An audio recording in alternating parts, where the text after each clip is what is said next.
what's going on? Welcome to Rollin with Bolen with me, Tim Bolen, out front of Dundurn Castle in Hamilton that is chock full of so much history and so much to soak in. Because listen, we like to have tons of fun on our segments, but we also like to learn a thing or two along the way. And if you're not careful, you might learn something as well. Let's go.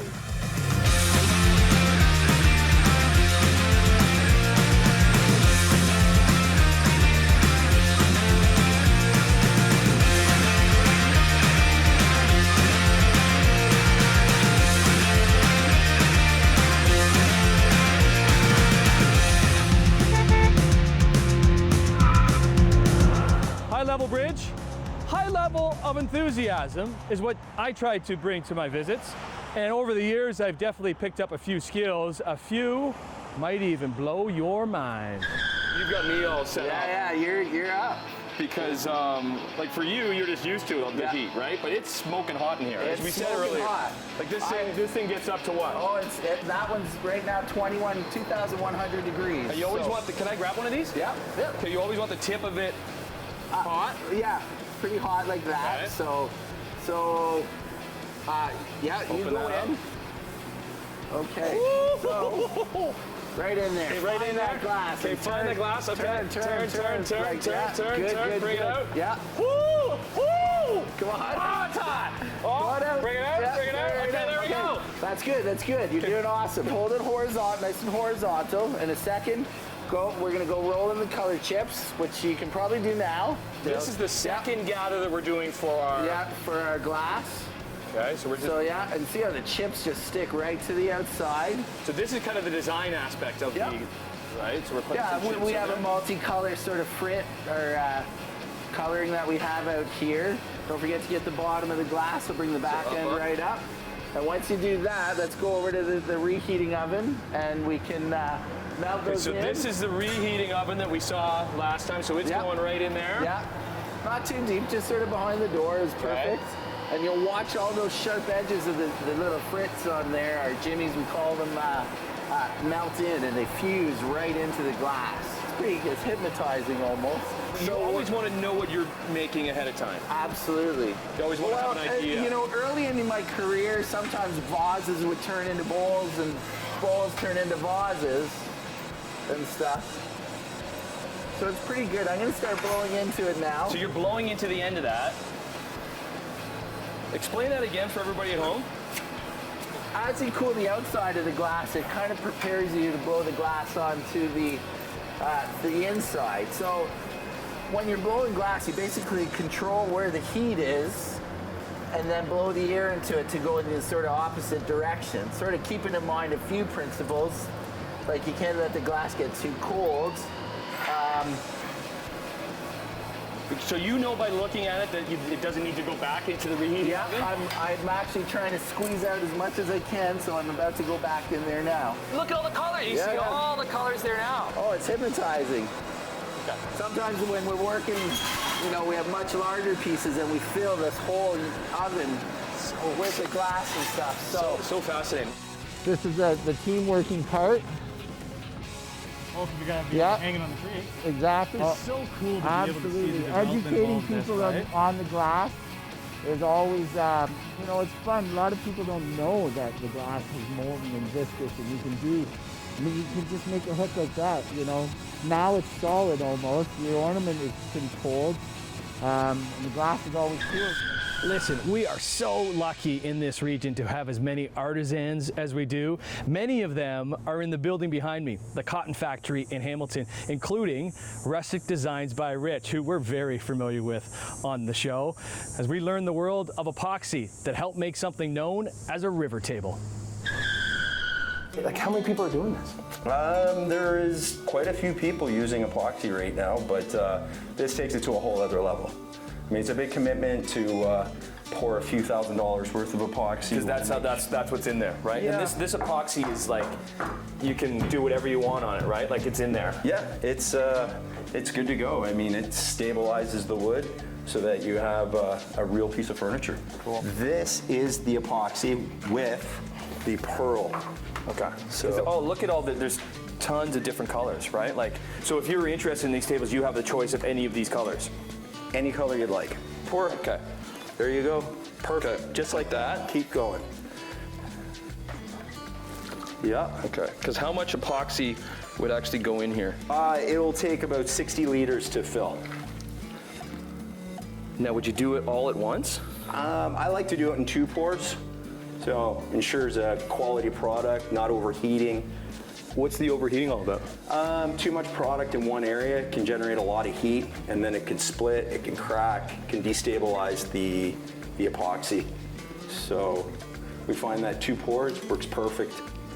Look at you, your approach, Tim. Okay, so I'm pouring all this I'm putting the whole thing in there. Yeah. And then this will sit for. We'll let this, we'll put another pour on it tomorrow morning. Our river table is coming along nicely. Back here with Rich. What are we doing here, Rich?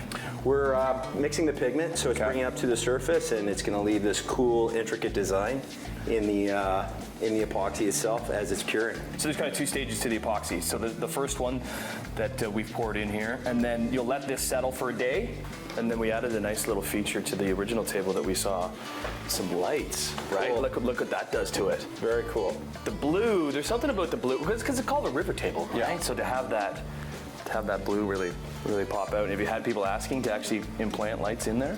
Yeah, some people have asked about incorporating some LED lights, and anything's possible once you put a deposit down. Well, I guess we'll table that discussion for another day, because we're in Burlington at the Royal Botanical Gardens, taking in all the sweet colors, flowers, and listen, they have many activities here. A few that I excel at, some not so much, specifically my musical stylings. As you'll see, hanging out with the Burlington Teen Tour Band. I'm not one to toot my own horn, it's just bad. Weighing in at about 30 to 35 pounds, the tuba is never the first choice for many, but it should be, because it is the coolest instrument. What do I need to do? Put the mouthpiece in. Okay. And Actually, well, okay, how do you just blow into it? Just like, You kind of like vibrate your lips, go like, and you blow at the same time. so like,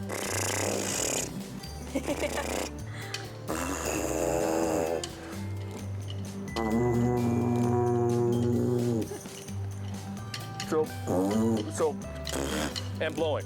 Yeah. Oh, I sound like an injured beached whale, man.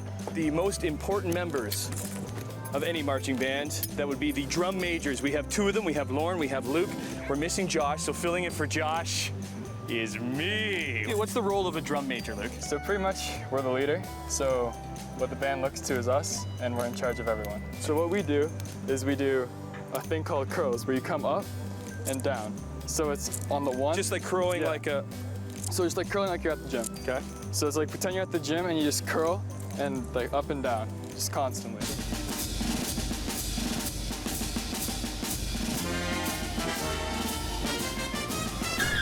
Ooh la la, that's definitely you're gonna be saying a few times when you come to the RBG, and it works out perfectly because that's where we're going next. Boutique store in Burlington called Ooh La La, run by Leanne Allaire-Perot, who we always have a blast with. And actually when we were there in the fall, she put me to the hot chocolate taste test. Turns out my palate isn't as refined as I thought it was. Either that, or I fell under the pressure of one of Burlington's favorite sons looking over my shoulder. Hey, how are you? My name's Ryan. Here this morning live show is pretty popular, so I wanted to come on. Come on and say hello. He's kind of the strong silent type. He doesn't say much. Try. How hot is this? Hopefully not too hot. Any guesses? This one's maybe a more difficult one. Do you notice the color? It's a little pink. Just a little bit. Okay. Think like ice cream sundae.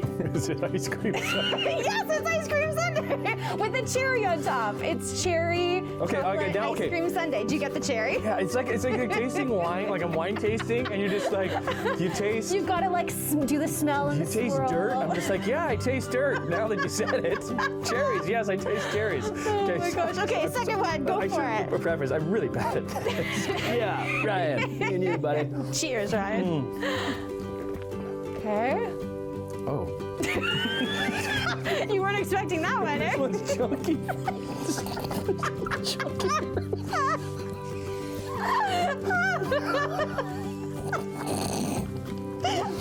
There is not booze in here, I swear there's not. What is that one? What is that one? That one's peanut butter. Okay, now you say that. Not chunky peanut butter. Chunky peanut butter. This thing has gone off the rails. Help us out, Ryan. Help us out, buddy. Last but not least. Not chunky, just good. Okay. A little more savory, perhaps. Yeah. Savory. Can you place it? No. Like immediately I thought onions. I don't know why I thought onions. Just onions went into my mind. For the record, we do not have onion hot chocolate here at Julala. What is it? What is it? Maple bacon. A dash of onions. Okay. Ryan, help us out, man. Oh, Throw us the break. Throw us the break, Ryan. Okay. Hey, all you at home. Ryan Gosling here. I'm gonna throw the break. We'll be back. Ooh la la in Burlington. The coolest spot around. Just like me. Yeah. Oh yeah. Is that chunky? Is that chunky? Chunky one. Chunky peanut butter. Chunky one. I like some chunky peanut butter. Hope Gosling doesn't charge us an appearance fee on that baby. All right. Time now to take a big bite of the next part of Rollin with Bolen. Stick around for that.